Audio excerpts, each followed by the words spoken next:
श्रोता बंधु नमस्कार। आपण शुणुंट 89.6 रेडियो बाघाजतीन गोष्ठी बेतार केन्द्र उपस्थापन मु आपण मान साथी देवेंद्र। श्रोता बंधु आज हूँ जून मास 21 तारिख संगीत पई समर्पित दिनटीए। हाँ श्रोता बंधु, संगीत क्या भल न लगे। मनीष जीवन पाई संगीत ईश्वर प्रदत्त एक सुंदर उपहार। यह मनुष्यर सुख दुखर चिर सहचर। संगीत हेउछि जीवन आउ साधन। सेथिपाई तो कहुए सातसुरे बंधाए जीवन। संगीत केवल मनोरंजन माध्यम नुहे, बरं मनुष्यर सृजनी शक्तिर विकास सह समाज रे शांति और मैत्री चेतनार प्रसार दिगरे अनेक भाव में सहयोग करे।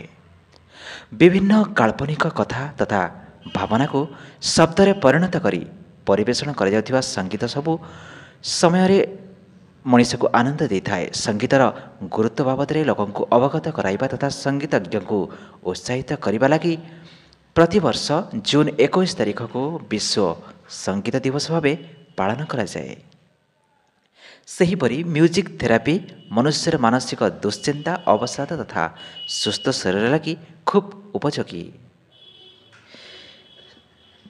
तेबे श्रोता बंधु, आपण माने रेडियो बाघाजतीन आपणकर मनमताणिया संगीत शुणुथांतु एवं आमको एमती भल पाइबा देउथांतु।